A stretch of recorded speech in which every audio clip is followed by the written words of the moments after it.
It's time to rip the cover off what really works to ditch addiction, depression, anger, anxiety, and all other kinds of human suffering. No, not sobriety. We're talking the F word here, freedom.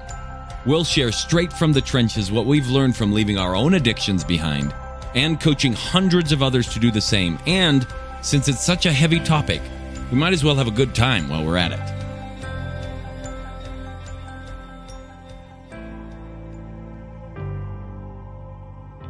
Hey, welcome back to the new and improved Alive and Free podcast. This is your host, Lee Hollis. This is actually a part 2. We aren't actually doing a new and improved Alive and Free podcast. Bob drove out of the driveway and irresponsibly left his computer open and the microphone.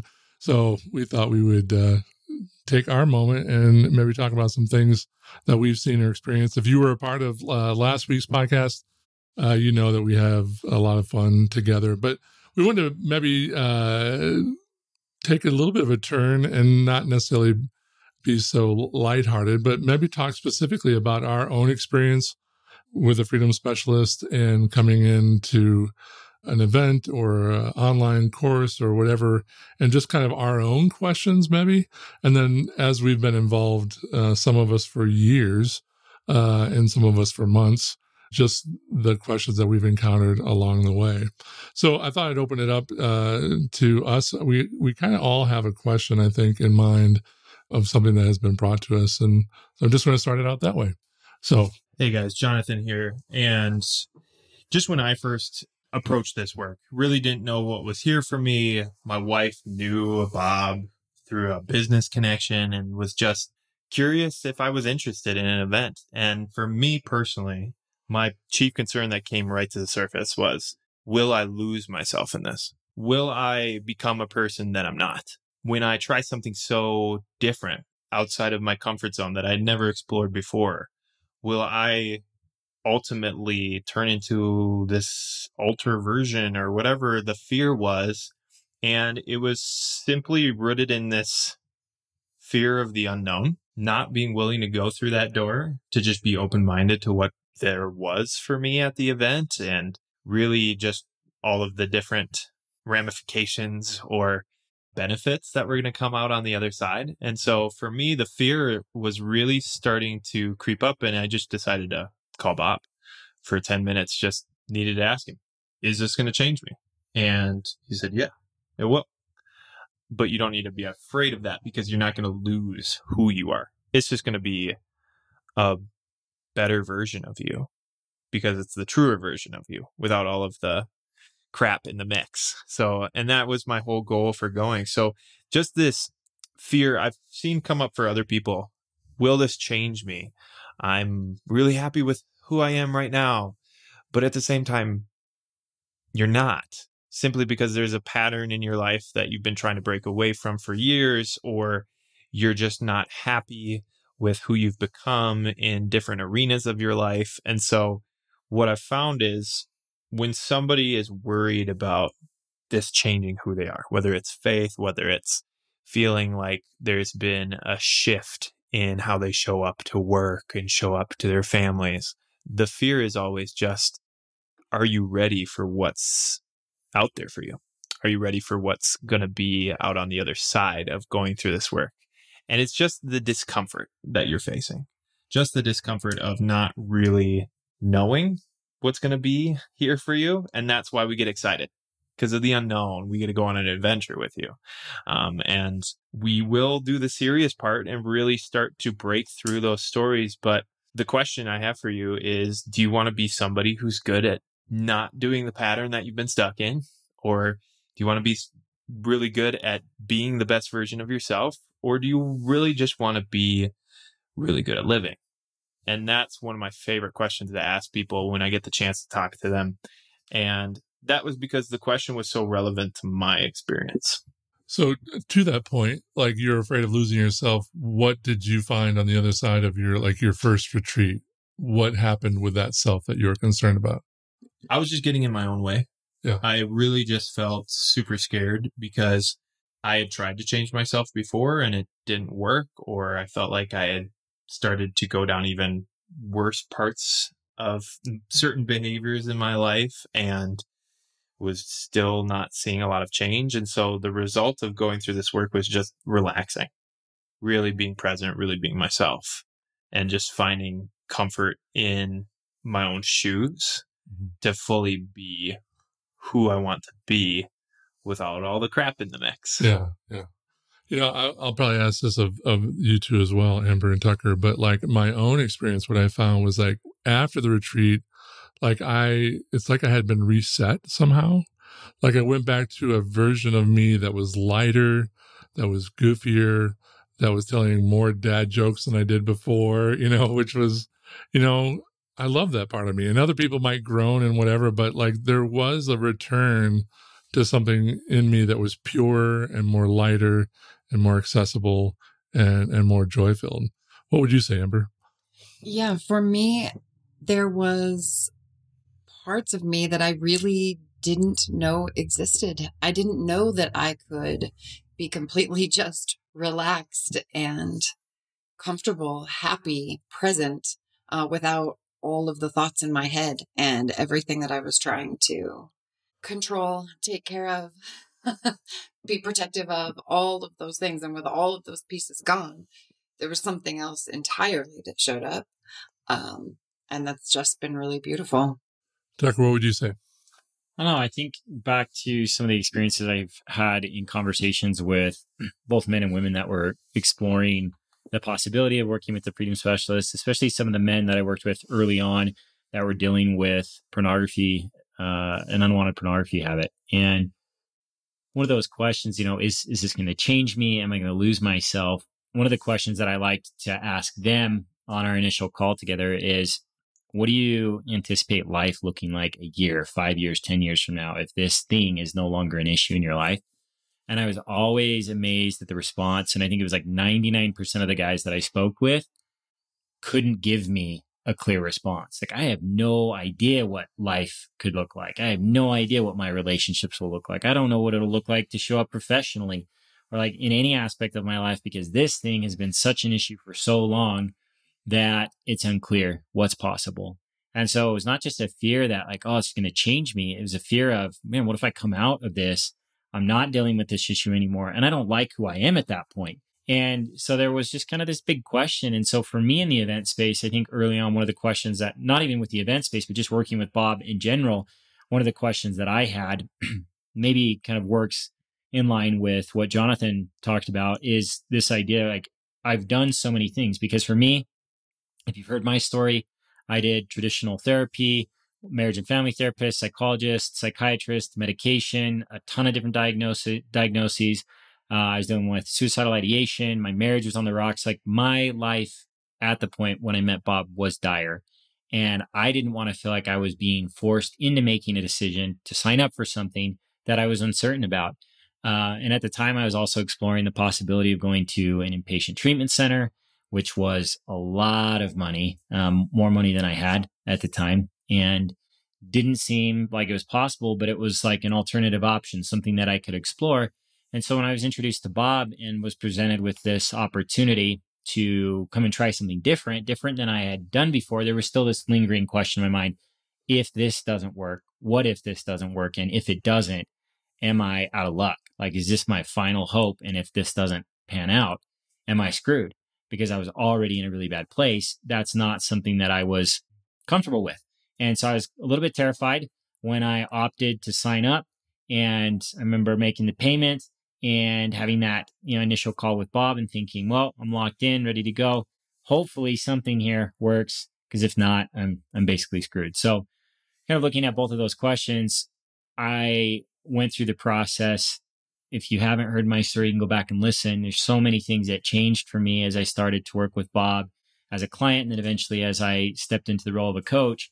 But I continue to see this question come up for people. Like, one, will I lose myself? Two, if this doesn't work, am I out of luck? Is there nothing else out there for me? And I had a friend that I've known for a number of years and another client recently that had that same fear, signed up for an initial call, got on the call, sounded like they were ready to go, backed out.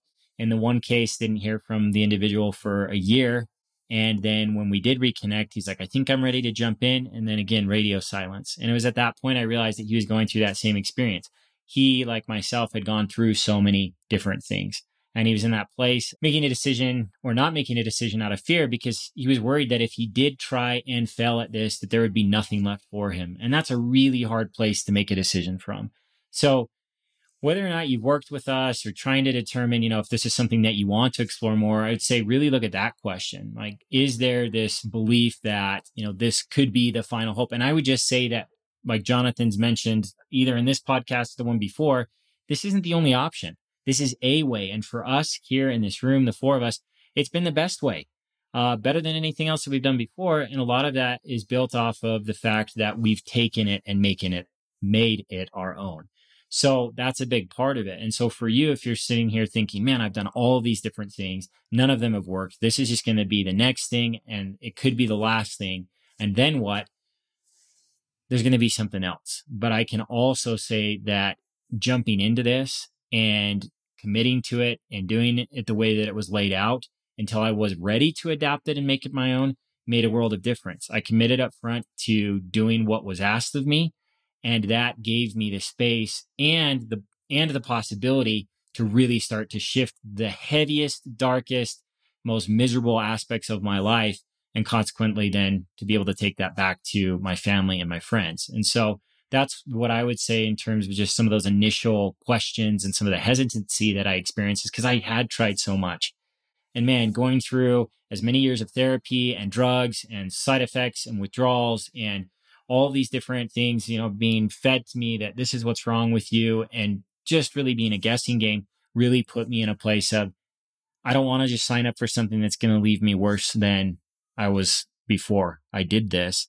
And that wasn't the case. And for the people that we've had the privilege of working with, I would say that by and large, although this has not worked for everyone, the majority of individuals that we have worked with that have put in the time and utilized the support of the team that's here for them have seen benefits that have surpassed even just those issues that brought them here initially. It goes so far beyond that. And so that's kind of what I would just leave off with is just there's so much possibility. If you come in for one thing, get ready and be prepared to have so many other aspects of your life changed by what's here and what's possible. And again, it's an open invitation to exploring your life, bringing back some of those parts of you, like Lee said, that may have just been buried, and to really see you in a new light for who you are. For some of you, for the first time in decades, and to show up in your families, if you're married and have kids, for them to be able to see this new version of you that has been there, but has been buried underneath all the gunk and all the baggage that you've been lugging around. Yeah, there's so much I identify with what you're talking about, just personally in my journey, having gone through counseling and education and certifications and all those things. And I've said before that I wasn't hopeless, but I wasn't also hopeful. And so when the information came along for me on the website and just read down deep into the web page, I was like, wow, like this is different than I've heard before. And all of the things that I had tried had sustained me, but had not gotten me over the hump. I just felt like this was always going to be a part of my life. How about you, Amber? Like, what did you try before you came to Freedom? What did I try? My goodness. I spent some time in a functional medicine hospital in Mexico. We tried that twice, spent 2 months there. And then really doctors, IV antibiotics, just so many things. And then a variety of like kind of energy healing, kind of different modalities as far as that goes, acupuncture, acupressure, all the things. How long would you say you're involved with that journey? And like, is this years or days or what? Oh, we're talking years and years. Like a decade? Yeah, it was actually probably longer than that. So all the pain and stuff started when I was 10.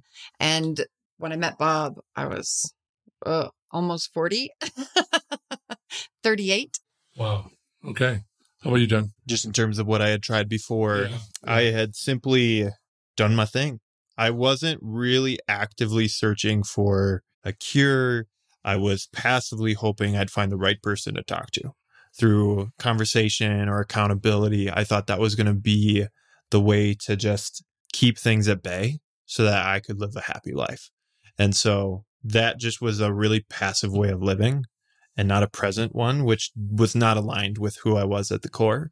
And as a result, I was super unhappy for probably a solid 5 years.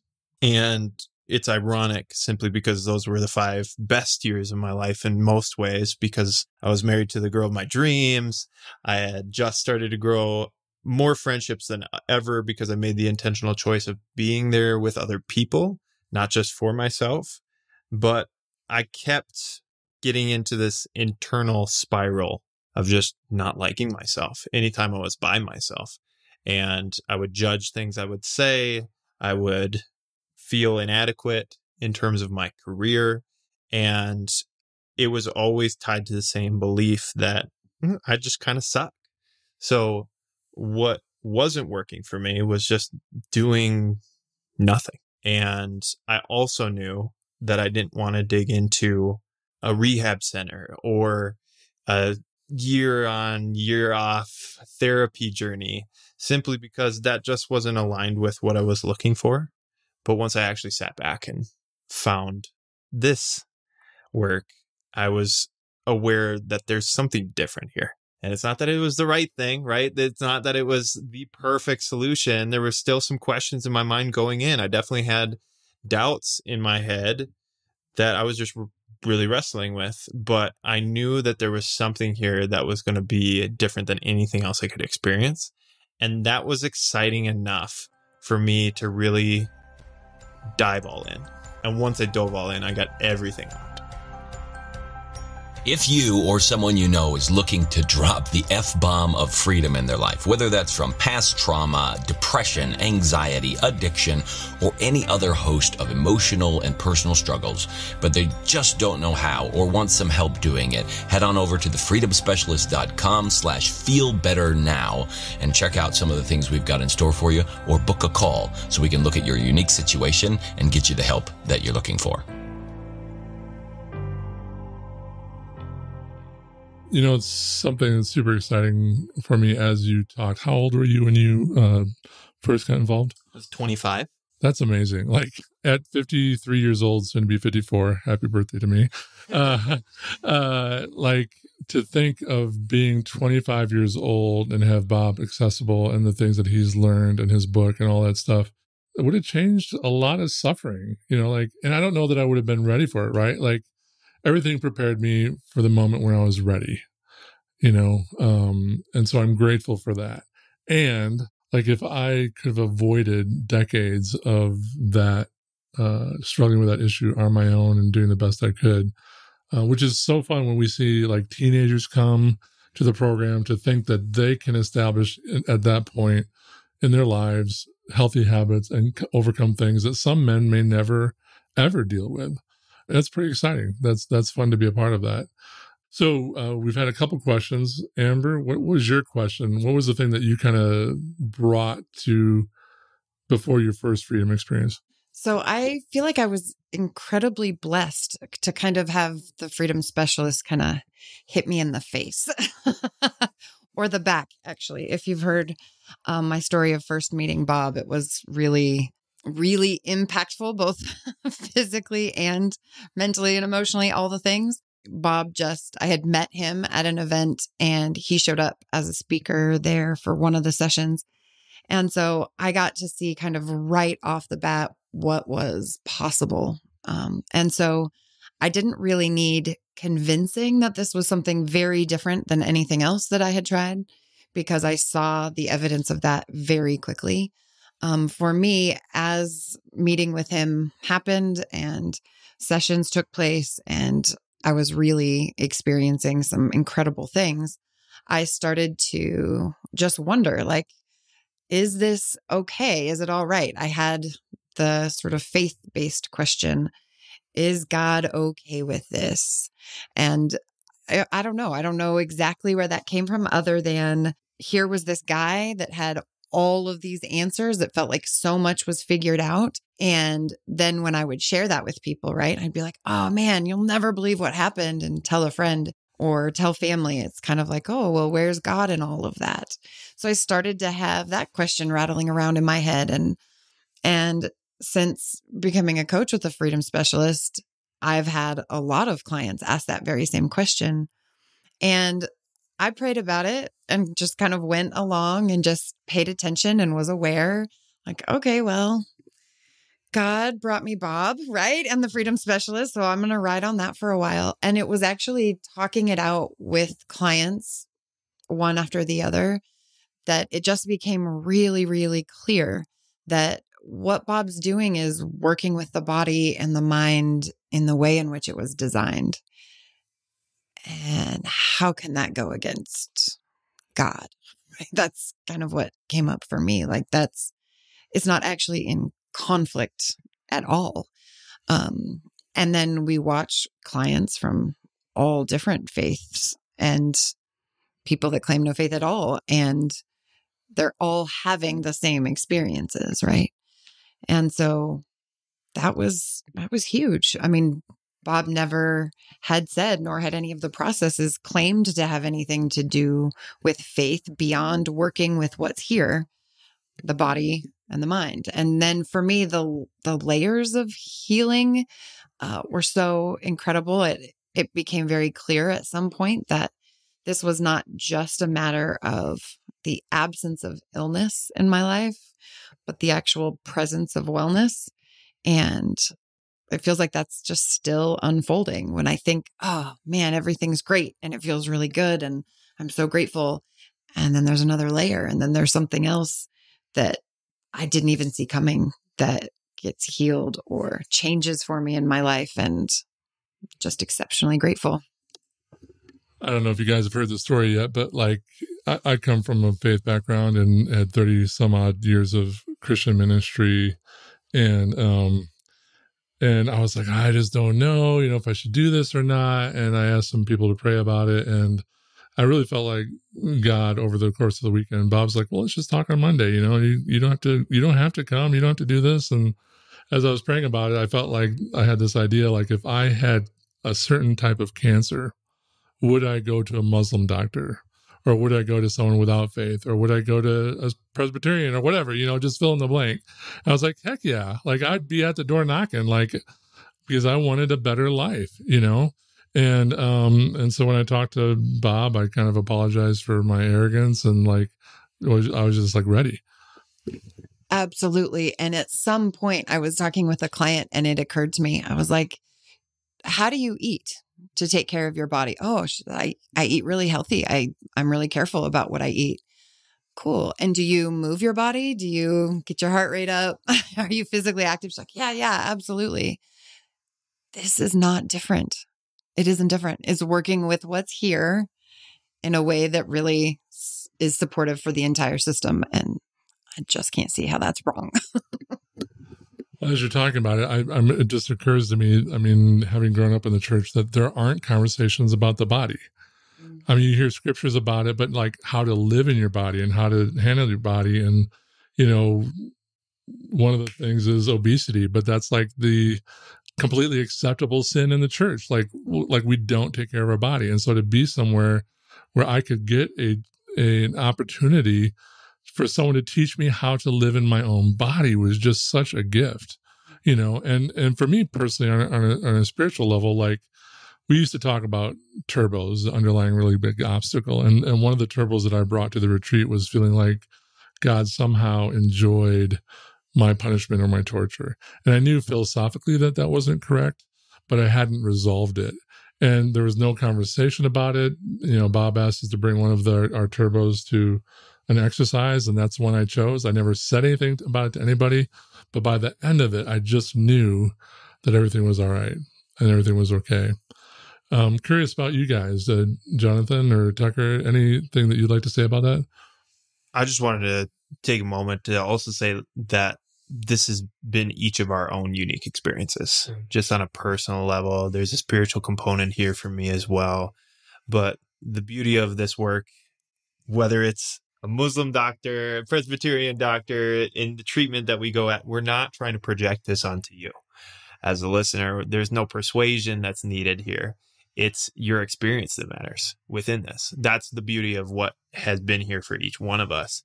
So I was probably more distracted by that thought than anything as you were talking of just how your experience has been so cool to watch, Lee. And your experience has been so different, Amber. And for me, just being very different in background for the two of you, and Tucker just being with Bob for a really long time. Like, that has been the beauty of being with this company, is just seeing each individual go through their own experience and it not being the right way that we've had to go about things. And instead, each client we've worked with, each individual that we've gotten the privilege to see transform at our events, it's been their experience that's moved the lever. Can I say one really cheeseball thing? Yeah. Okay. So whenever Bob says, this isn't for everybody, not everybody is going to choose this, and that's okay. There's a bunch of different ways, and my brain wants to kind of argue because I know what's here for everybody. So I so often say, this might not be for everyone, but there is something here for everyone. Like, maybe not everybody chooses it, and yet there's something here. Yeah. So my experience with that, and with faith and spirituality and stuff, it's been a long journey over the last 4 years. And I would say that my faith and spirituality has transformed, not completely, because it's still changing and still evolving every day. My relationship to God and my view of God has changed dramatically since the beginning. And as has my relationship with my family, my wife and my kids, and all of that as a culmination of what I've experienced from what I've learned, but how I've applied it specifically to my own life. And I think that is what's beautiful, is independent of background, academic or professional, independent of religious belief or faith practice, there's something here for everyone. And so when I've had conversations with individuals that are like, where is God in this? My response has always been, wherever you want him to be, whatever that looks like for you, bring him along. And that has been powerful for me, because as my idea and view of God has changed and evolved over time, and as I'm very much in a space right now of like wondering what those beliefs are and how that exists inside of my life, I feel like I've had the space to really explore that in a way where it was pressure off, where so much of my life, like, I felt like I have to believe a certain way. I have to live up to a certain expectation. This is right. This is wrong. This is the way it has to be. Kind of this black and white mentality. And going through this process, working with Bob and the team, working with the clients that I've been able to work with, has really created this space of possibility and potential, kind of this middle ground where it's not one or the other, it's just in between. And as uncomfortable as that has been at times, I will completely be honest that having questions around faith and spirituality can be uncomfortable, and it has been at times, but it's also opened up this beautiful relationship inside of my marriage, in the way that my wife and I communicate, the way we raise our kids, how we view life and what's possible. And so, not to drive the whole conversation around spirituality into the ground, but just really as a space, like, it doesn't matter where you're coming from or what direction you're headed. Some belief, no belief, fully devoted, it doesn't matter, because what exists here is built around the idea that you have a mind and a body. And unless you've found the secret to how you're keeping yourself alive, I know I haven't. There's something internally beating my heart and putting air in my lungs. I don't know what's happening there, but I do know that in and of itself, for me, is a miracle. It's a beautiful part of life. And even though I don't understand that, and even though my ideas around that may have changed over time, that there's still so much to be had, so much to be experienced, regardless of what your background is or where you're coming from. Thanks for all that. And I would say that for me, the question, because my questions have been kind of overlapped with many of what you guys have said, and I've contributed my part of that. But like, my question, one of the other questions I had was just financial. Like, as I came into the retreat, I was like, can I afford this?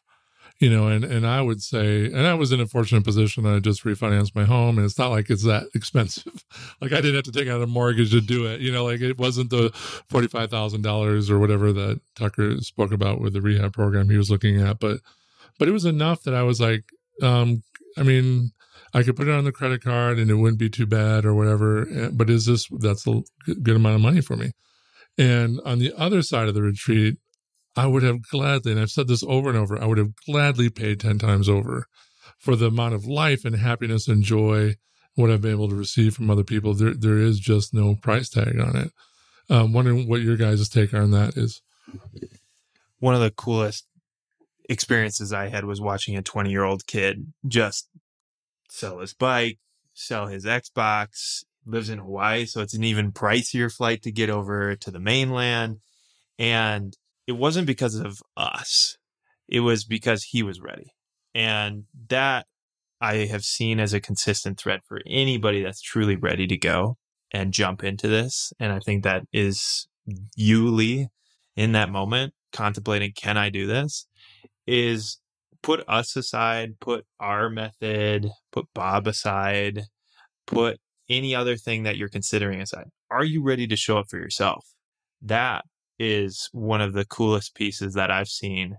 And then if you are ready, you get to anticipate, okay, how am I going to do this? And the how becomes a little bit easier. It still sucks to pay bills. It still sucks to move money around and really figure out. Nobody wants to think about dollar bills. I definitely don't. And it's not something we want to have to figure out with you, except that we're here to support you, whatever that looks like. And so what I get excited about in this conversation is it doesn't matter how great our stuff is. It's just, are you wanting to use us as the lever to really get to where you're trying to go? That's what I get excited about with the financial component of everything. Amber, how much would you say? Like, would you say $500,000, $1 million? How much? I mean, like, what would you say? I mean, honestly, in the journey over 13 years. Oh my goodness. Yeah. Probably 250,000, 300,000, probably somewhere in that ballpark. You know, even as you say that, I'm like, well, it's not dealing with it is costing you something. Exactly. It's costing your family. It's costing your joy, you know, whatever that looks like. And just what is that worth to you? And I would have done just about anything. Yeah. It's actually costing you your non-renewable resource, right? It's costing you time. And so, yeah. That's great. Well, thanks, guys. We just thought these were some of our questions coming into our experience at Freedom. So we thought for you to hear from us would be great. And so thanks for participating in the brand new and improved Alive and Free podcast. Thanks for joining us. We'll see you next week. And that's it for today's Alive and Free podcast. If you enjoyed this show and want some more freedom bombs landing in your earbuds, subscribe right now at wherever you get your podcasts from. And while you're at it, give us a rating and a review. It'll help us keep delivering great stuff to you. Plus, it's just nice to be nice.